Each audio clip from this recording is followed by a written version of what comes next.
The following story has been brought to you by StoriesToInspire.org. That there was a man traveling with his wife and two daughters, and the man went to daven mincha bar meir balanes, and his wife and two daughters went down, but to the water, and his older daughter went into the water, and the wife said, be careful, be careful. Suddenly she was swept away by waves, and the mother starts screaming frantically, and he sees her head bobbing in and out of the water, and she realizes she doesn't know how to swim, and she runs up, kalash and nishmasa, and she's screaming, and her car is passing by, and she waves down this car. This fancy car, it shrieks to a stop, and this guy gets out in a very, very expensive Italian suit. Not a frum person. He sees the mother scream frantically, my daughter's drowning! And he throws off his jacket, he starts running. And his wife is screaming, don't. She says, Gavi, don't, you just had a heart attack, don't. And he jumps into the water, and he comes running out. He says, I got her, don't worry, she's okay.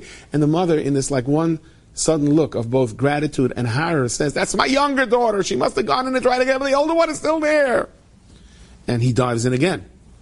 And he's dragging her out, but this time she's unconscious. And as he's dragging her out, or swimming with her, he's shaken up, and people are screaming, her head is under the water.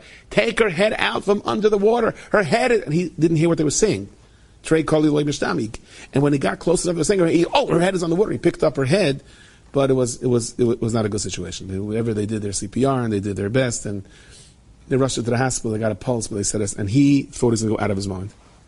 He said, how stupid can I be? I was taking her out, and her head was under the water. And he was went into this massive depression. And they came to the hospital, and the doctor said, look, I don't know, she was out of oxygen so long. And a short while passed, and the doctor came out and said, wait, there's much more brain activity than we thought. And to make a long story short, she came around. She was okay. And they tried to find this person to invite him to the Sudas Haidah, and he came back and he told them the whole story. And he said, you should know that I used to be an Olympic swimmer.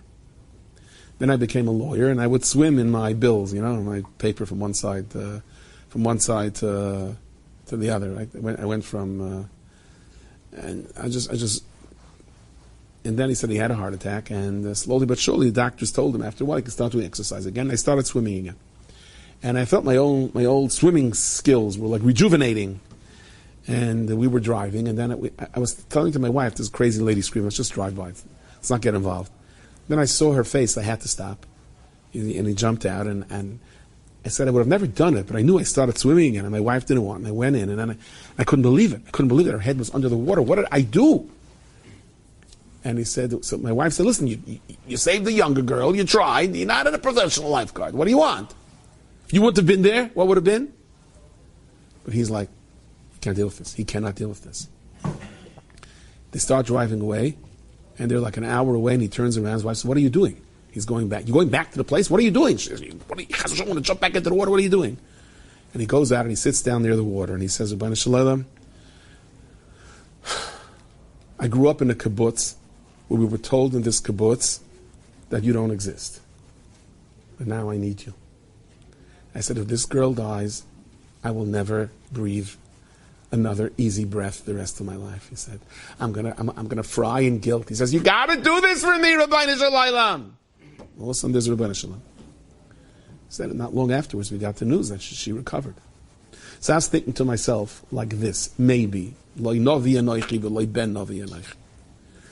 it be that if he did get her with her head over the water, it still would have been too late? Was it the only reason that his tefillah pierced the Shemei HaShemayim is because there was an neshama waiting for a guf to daven one word to the Rabbi Shalom for 55 years? And because he had her head under the water, therefore he was so traumatized that he did something so radical like davening to Hashem? That would mean that it's only because her head was under the water that's why she was saved. And I think if we think a lot along those lines, same is true for our lives. Why? How can I get so messed up? Why? It was such a simple thing. It was such a deal was supposed to go through. How did it mess up? I could have had parnasa the rest of my life. Could have, would have, should have. Maybe. You don't know what your life is all about. Maybe because your head is under the water. That's why your tefillah is potent. That's why you have life. Enjoyed this story? Come again. Bring a friend. StoriesToInspire.org